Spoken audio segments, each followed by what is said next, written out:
नमस्कार विद्यार्थिनी मैत्रिणींनो, आपण आधुनिक भारताच्या इतिहासातील अतिशय महत्त्वाच्या प्रकरणाचा अभ्यास करत आहोत.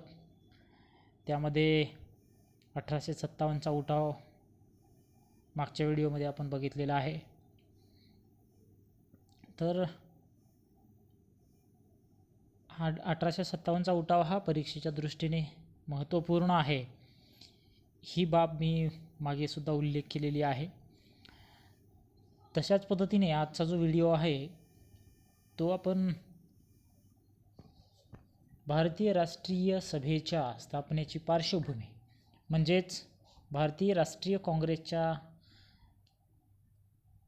स्थापनेच्या अगोदर काय काय घडामोडी घडलेल्या आहेत, कोणकोणत्या संस्थांची निर्मिती झालेली आहे आणि ती संस्था कोणत्या उद्देशानं तयार झालेली होती, इंग्रजांचा त्यासाठी इंग्रजांचं कसं सहकार्य लाभलेलं आहे आणि इंग्रजांचा काय उद्देश होता ही संस्था स्थापन करण्यामध्ये, या सर्व गोष्टींची चर्चा आज आपण करणार आहोत. तर भारतीय राष्ट्रीय सभेची स्थापना ही स्वातंत्र्य चळवळीतील 1857 नंतरची निर्णायक घटना आहे. म्हणजे जसं आपण बघितलं की 1857चा उठाव आणि त्यानंतर अतिशय महत्त्वाची एक घटना म्हणून आपण ह्या राष्ट्रीय सभेच्या स्थापनेकडे पाहतो. म्हणजे जसं 1857च्या उठावाच्या नंतर भारतीय लोकांचा असंतोष कुठेतरी दूर करण्यासाठी इंग्लंडच्या राणीने जाहीरनामा प्रसिद्ध केलेला होता. तशाच पद्धतीने कुठेतरी भारतीय लोकांच्या मनातील भावना इंग्रजांपर्यंत पोहोचवण्यासाठी कोणत्या तरी एका संस्थेची स्थापना करणं ब्रिटिशांना गरजेचं होतं. त्यातून या उद्देशातून ही राष्ट्रीय सभेची स्थापना झालेली आपल्याला पाहायला मिळते. उद्देश काय आहे की कुठेतरी ज्या भारतीयांच्या मनामध्ये ज्या गोष्टी चाललेल्या आहेत, जसं त्यांच्या काय मागण्या आहेत, त्या सर्व मागण्या, त्याचबरोबर त्यांचा कुठेतरी रोष कमी करण्यासाठी आपल्याला भारतीय लोकांच्या मनातील भावना कळणं गरजेचं होतं. त्या भावना कुठेतरी एकवटल्या पाहिजेत आणि त्या एका विशिष्ट मार्गाने इंग्रज सरकारपर्यंत त्या पोहोचल्या पाहिजेत, असा एकमेव उद्देश. आणि याबरोबर अनेक उद्देश या राष्ट्रीय काँग्रेसचे आपल्याला पुढे पाहायचे आहेत. असा एक मूळ उद्देश आपल्याला मी या ठिकाणी सांगितलेला आहे. या भूमिकेतून इंग्रजांनी सुद्धा या राष्ट्रीय सभेसाठी सहकार्य केलेलं आपल्याला पाहायला मिळतं. आणि या संघटनेला भविष्यामध्ये अतिशय व्यापक स्वरूप प्राप्त झालेलं आहे. म्हणजे या व्यापक स्वरूपातून या सगळ्या नेत्यांनी सुद्धा या राष्ट्रीय सभेच्या छत्राखाली काम केलेलं आपल्याला पाहायला मिळतं. 1837मध्ये द्वारकादास टागोर यांनी लँड होल्डर्स असोसिएशन नावाची संस्था स्थापन केलेली आहे. ही संस्था म्हणजे या राष्ट्रीय सभेच्या पायाभरणीची सुरुवात आहे. म्हणजे राष्ट्रीय सभेची स्थापना होण्या अगोदर भारतामध्ये छोट्या मोठ्या वेगवेगळ्या प्रदेशांमध्ये वेगवेगळ्या छोट्या संस्था निर्माण झालेल्या आहेत आणि ही एक पार्श्वभूमी म्हणून आपण त्या संस्थांकडे पाहतो. कशाची पार्श्वभूमी? तर राष्ट्रीय काँग्रेसच्या राष्ट्रीय सभेच्या स्थापनेची. राष्ट्रीय सभा, राष्ट्रीय काँग्रेस हे एकच आहे, आपण त्याला राष्ट्रीय सभाच म्हणूया. तर ही एक लँड होल्डर्स नावाची संस्था जी आहे द्वारकादास टागोर यांनी निर्माण केलेली आहे. हे तुम्हाला लक्षात ठेवायचं आहे. उदाहरणार्थ एखाद्या वेळेस प्रश्न विचारला, द्वारकादास टागोर यांनी निर्माण केलेली संस्था, स्थापन केलेली संस्था, तर त्या संस्थेचं नाव आहे लँड होल्डर्स असोसिएशन. आणि ही संस्था जमीनदार वर्गाचे हित संबंध जोपासण्यासाठी निर्माण करण्यात आलेली होती. जमीनदार वर्ग हा भारतामध्ये इंग्रजांच्या कालखंडामध्ये इंग्रजांना सहकार्य करणारा एक वर्ग होता. ज्यांच्याकडे जमिनी खूप साऱ्या आहेत, खूप सारी जमीन असणारा व्यक्ती हा इंग्रजांशी हात मिळवणी करून राहत होता. कारण की इंग्रजांची सत्ता जर या ठिकाणी भारतात राहिली तर आपली अतिशय भरभराट होईल असं या जमीनदारांना वाटत होतं. आणि या जमीनदाराचं सहकार्यसुद्धा इंग्रजांनी घेतलेलं आहे. या दोघांची हातमिळवणी त्या कालखंडामध्ये होती, हे सुद्धा आपल्याला लक्षात ठेवायचं आहे. त्यानंतर पुढे 1839मध्ये राजाराम मोहन राय यांचे स्नेही विल्यम ॲडम्स यांनी लंडनमध्ये ब्रिटिश इंडिया सोसायटी ही संस्था स्थापन केलेली आहे. म्हणजे विल्यम ॲडम्स यांनी ब्रिटिश इंडिया नावाची संस्था स्थापन केलेली आहे. त्याचबरोबर इंग्लंडमध्ये राहणाऱ्या ब्रिटिश इंडियात म्हणजे जे लोक आहेत त्या लोकांसाठी ही संस्था काम करत होती. म्हणजे इंग्लंडमध्ये राहणाऱ्यांना ब्रिटिश इंडियात काय चालले आहे हे कळावे म्हणून ही संस्था स्थापन करण्यात आलेली होती. म्हणजे या भारतामध्ये इंग्रजांची कशा पद्धतीची व्यवस्था चालू आहे ही गोष्ट इंग्लंडमध्ये राहणाऱ्या लोकांना कळावी यासाठी ब्रिटिश इंडिया सोसायटी नावाची संस्था स्थापन करण्यात आलेली आहे. हा एक उद्देश आहे, लक्षात ठेवा. त्यानंतर द्वारकादास टागोर यांचे स्नेही जॉर्ज थॉम्सन यांनी बंगाल ब्रिटिश इंडिया सोसायटी नावाची संस्था स्थापन केलेली आहे. त्याचबरोबर 1851मध्ये लँड होल्डर्स असोसिएशन आणि बंगाल ब्रिटिश इंडिया सोसायटी या दोन्ही संस्था एकत्र करून ब्रिटिश इंडियन असोसिएशनची स्थापना करण्यात आलेली आहे. आणि या संस्थेचे हरिश्चंद्र मुखर्जी यांच्या पुढाकाराने भारतीय जनतेच्या तक्रारी ब्रिटिश पार्लमेंटपर्यंत, म्हणजे ब्रिटिशांची जी पार्लमेंट होती इंग्लंडमध्ये तिथपर्यंत भारतीय लोकांचे जे समस्या आहेत, जे प्रश्न आहेत, ज्या मागण्या आहेत ह्या तिथपर्यंत पोहोचवण्याचं काम ब्रिटिश इंडियन असोसिएशन या संस्थेनं केलेलं आहे. याच काळात सर्वात महत्त्वाची जी एक भारतामध्ये संस्था स्थापन झालेली आहे त्याला मद्रास नेटिव्ह असोसिएशन ही संस्था म्हटल्या जाते. आणि ह्या संस्थेच्या नंतर भारतामध्ये आपल्याला पाहायला मिळते की या राष्ट्रीय काँग्रेसच्या पायाभरणीची निश्चितपणे सुरुवात झालेली आहे. आणि 1866मध्ये दादाभाई नौरोजी यांनी व्यमेशचंद्र बॅनर्जी यांच्या मदतीने ईस्ट इंडिया असोसिएशन ही संस्था लंडनमध्ये स्थापन केलेली आहे. आणि ही संस्था जागृतीचे काम करत होती. जनजागृती, लोकांमध्ये जागरूकता निर्माण करण्याचं काम या ईस्ट इंडिया असोसिएशन नावाच्या संस्थेनं निर्माण केलेली आहे. बंगालमधील इंडिया लीग संस्थेचे काम 1875 सालापासून सुरू होते. पुढे सुरेंद्रनाथ बॅनर्जी यांनी इंडियन असोसिएशन नावाची संस्था स्थापन केलेली आहे. या सर्व संस्था म्हणजे राष्ट्रीय सभेच्या पायाभरणीची सुरुवात म्हणून आपण यांच्याकडे पाहू शकतो. आणि बॅनर्जींनी समान राजकीय हित संबंधाच्या व अशा आकांक्षांच्या जाणीवांद्वारे भारतातील भिन्न वंशीय व भिन्न जातींच्या लोकांची एकी घडवून आणण्यासाठी ही संस्था प्रयत्न करत होती. म्हणजे वेगवेगळ्या जातीय लोकांच्या संस्था, म्हणजे जातीय लोकांचे जे मतभेद भारतामध्ये होते ते कुठंतरी मिटवण्यासाठी, त्यांच्यामध्ये एकोपा निर्माण करण्यासाठी ही संस्था इंडियन असोसिएशन काम करत होती. तर भिन्न जातीय, भिन्न धर्मीय, भिन्न विचाराच्या लोकांना एकत्र आणण्याचं काम या संस्थेने केलेलं आहे. आणि या संस्थेने 1883मध्ये कोलकाता येथे भारतातील विविध प्रांतांच्या प्रतिनिधींची एक परिषद भरवलेली आहे. म्हणजे यांचा मूळ उद्देश काय होता की वेगवेगळ्या लोकांना एकत्रित आणणे. आणि त्यातून 1883मध्ये कोलकाता या ठिकाणी यांनी भारतातील सर्व महत्त्वपूर्ण नेत्यांना एका व्यासपीठावर आणण्याचं काम यांनी केलेलं होतं. पुढे 1884मध्ये स्थापन झालेली मद्रास महाजन सभा ही एक अतिशय महत्त्वाची संस्था आहे.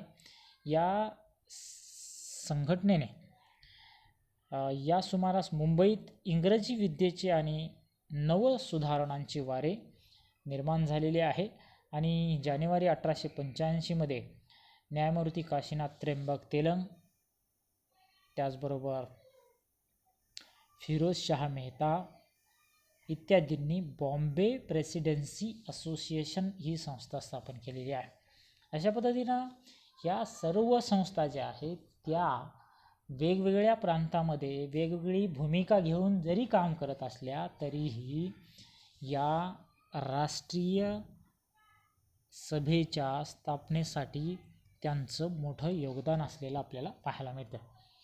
आणि प्रत्यक्ष भारतीय राष्ट्रीय काँग्रेसची म्हणजे भारतीय राष्ट्रीय सभेची स्थापना जेव्हा झाली तेव्हा या सर्व संस्था ज्या आहेत या संस्थांना कुठेतरी एकीमध्ये बांधण्याचा प्रयत्न यांच्यामार्फत झालेला आपल्याला पाहायला मिळतो.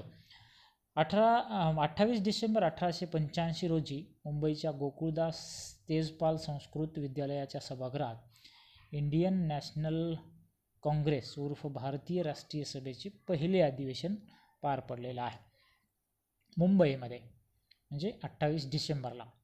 लक्षात ठेवा, 28 डिसेंबर 1885मध्ये ही राष्ट्रीय सभेची पहिली परिषद म्हणजे अधिवेशन झालेलं आहे आणि हे अधिवेशन गोकुळदास तेजपाल संस्कृत विद्यालयात झालेलं आहे. ही गोष्ट आपल्याला लक्षात ठेवावी लागेल. कुठं झालं होतं पहिलं अधिवेशन? तर मुंबई या ठिकाणी. आणि या पहिल्या अधिवेशनाला 72 प्रतिनिधी उपस्थित होते, म्हणजे 72 महत्त्वपूर्ण नेते या ठिकाणी या सभेसाठी हजर होते.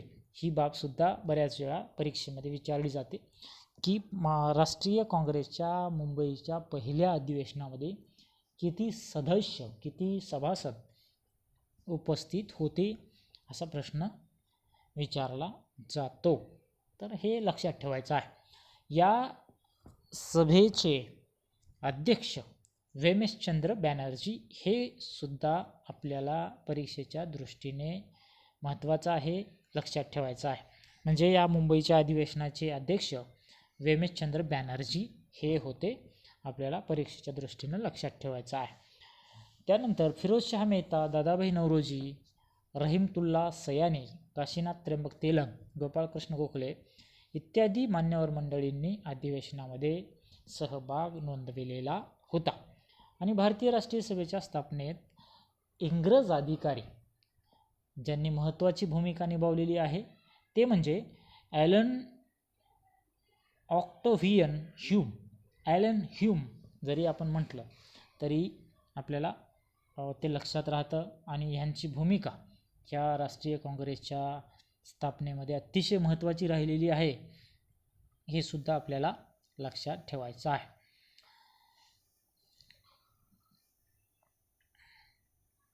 या ठिकाणी जे पहिले अधिवेशन पार पडलेले आहे त्या अधिवेशनामध्ये 72 सदस्य जे होते यांच्यामध्ये काही विशिष्ट गोष्टींवर चर्चा झालेली आहे आणि या चर्चेतून त्यांनी 9 महत्त्वपूर्ण ठराव निश्चित केलेले आहेत. ते सहमतीने त्या ठिकाणी मांडण्यात आले आणि त्यामध्ये इंग्रजांच्या राज्यकारभाराची चौकशी करण्यासाठी एक आयोग नेमण्यात यावा असा एक महत्त्वाचा ठराव या ठिकाणी सहमत करण्यात आलेला आहे, मांडण्यात आलेला आहे. त्याचबरोबर मध्यवर्ती व प्रांतीय कायदेमंडळात मोठ्या प्रमाणात लोकनियुक्त प्रतिनिधी असावेत. म्हणजे मध्यवर्ती व प्रांतीय कायदेमंडळ जे आहे त्या ठिकाणी त्यांचं इंग्रजांचं त्याच्यामध्ये लोकांनी नियुक्त केलेले प्रतिनिधी असावेत असा एक ठराव या ठिकाणी मांडण्यात आलेला आहे. दुसरा महत्त्वाचा ठराव आहे. त्याचबरोबर प्रशासकीय सेवांमध्ये भारतीय लोकांना वाव देण्यात यावा. म्हणजे भारतीय लोकांना प्रशासकीय सेवेमध्ये सामावून घेण्यात यावं. आता जसं आपण पाहतो की प्रशासकीय सेवा आहे म्हणजे कलेक्टर आहे, म्हणजे IPS आहे, अशा ज्या मोठमोठ्या पदांवर त्या कालखंडामध्ये भारतीय लोकांना कुठल्याही प्रकारे सामावून घेतल्या जात नव्हतं. ही सुद्धा बाब इंग्रजांपुढे मांडण्याचं काम या पहिल्या अधिवेशनामध्ये ठरवण्यात आलेलं आहे. त्यानंतर सनदी नोकऱ्यांच्या परीक्षा हिंदुस्थानात घेण्यात याव्यात, म्हणजे भारतात घेण्यात याव्यात. त्या परीक्षा त्या कालखंडामध्ये इंग्लंडमध्ये होत होत्या आणि भारतीय लोकांना इंग्लंडमध्ये जाऊन परीक्षा देणं, पास होणं, तेथील खर्च, ह्या सर्व बाबी ज्या आहेत त्या झेपणाऱ्या नसल्याकारणाने या ठिकाणी ही परीक्षा व्हावी असा एक अतिशय महत्त्वाचा ठराव या ठिकाणी पारित करण्यात आलेला आहे. त्यानंतर लष्करी खर्च कमी करण्यात यावा, म्हणजे इंग्रजांनी भारतामध्ये आपली सत्ता चालविण्यासाठी मोठं लष्कर उभा केलेलं होतं. या लष्कराचा खर्च भारतीय लोकांवर अन्याय अत्याचार करून त्यांचं शोषण करून या ठिकाणी त्या लष्कराची उभारणी करण्यात आलेली होती. आणि जेवढं मोठा सैन्यबळ आहे आणि त्यासाठी लागणारा जो खर्च आहे तो जास्त असल्याकारणाने त्याचा परिणाम या भारतीय अर्थव्यवस्थेवर होत होता, भारतीय लोकांवर होत होता. म्हणून या ठिकाणी लष्करावर जो खर्च आहे तो कमी करण्यात यावा असा एक ठराव या अधिवेशनामध्ये पारित करण्यात आलेला आहे. त्यानंतर उच्च शिक्षणावर अधिक खर्च करण्यात यावा, म्हणजे भारतामध्ये उच्च शिक्षण देण्यात यावं ही सुद्धा भूमिका होती. त्याचबरोबर त्याच्यावर लष्कराचा खर्च कमी करून या शिक्षण व्यवस्थेवर खर्च वाढवावा अशी एक महत्त्वाची भूमिका या पहिल्या अधिवेशनामध्ये झालेली आपल्याला पाहायला मिळते. त्याचबरोबर तांत्रिक शिक्षणाची सोय करण्यात यावी, म्हणजे तंत्र शिक्षण कुठेतरी भारतीयांना सुद्धा मिळावं अशी भूमिका सुद्धा या पहिल्या मुंबईच्या अधिवेशनामध्ये झालेली होती. अशा पद्धतीचे 9 जे ठराव आहेत, या 9 ठरावांची माहिती आपण या ठिकाणी बघितलेली आहे. राष्ट्रीय सभेची स्थापना याच्यामध्ये काही महत्त्वाचे मुद्दे थोडक्यामध्ये शेवटी मी सांगून जातो. 28 डिसेंबर 1885 रोजी मुंबई या ठिकाणी जे अधिवेशन झालेलं आहे त्या अधिवेशनामध्ये 72 सदस्य होते. त्याचबरोबर या अधिवेशनाचे अध्यक्ष व्यमेशचंद्र बॅनर्जी हे होते, लक्षात ठेवायचं आहे. त्याचबरोबर या अधिवेशनामध्ये महत्त्वाची भूमिका निभावणारा जो ब्रिटिश अधिकारी आहे तो ॲलन ह्यूम आहे. यांनी या राष्ट्रीय सभेच्या स्थापनेसाठी महत्त्वाचं काम केलेलं आहे. आणि या अधिवेशनामध्ये असे 9 अशा मागण्या म्हणजे ठराव मांडण्यात आलेले आहेत. ह्या सर्व बाबी आपल्याला लक्षात ठेवायच्या आहेत. परीक्षेच्या दृष्टीने हा महत्त्वाचा घटक असल्याकारणाने म्हणजे मन लावून हा व्हिडिओ पाहावा. त्याचबरोबर एक सूचना आहे की या प्रकरणामध्ये पेज नंबर 45वर जी माहिती पिवळ्या चौकटीमध्ये देण्यात आलेली आहे, माहीत आहे का तुम्हाला, असं एक टायटल आहे. आणि त्याच्यामध्ये कलम 124 आणि महाराष्ट्र अशी जी त्या पॅरेग्राफची सुरुवात आहे तिथपासून ते साहित्यात होते, म्हणजे शेवटची लाईन 45वरची, तर पूर्ण पिवळी चौकट जी आहे ती परीक्षेच्या दृष्टीने वगळण्यात आलेली आहे. परंतु तुम्हाला ते प्रॅक्टिकलमध्ये विचारलं जाऊ शकते, त्यासाठी तुम्ही त्याचा एकदा वाचन करून घ्यावं ही सूचना लक्षात ठेवावी. या प्रकरणातील पुढील बाबी ज्या आहेत आपण पुढच्या व्हिडिओमध्ये पाहणार आहोत. तुर्तास या ठिकाणी मी थांबतो. धन्यवाद.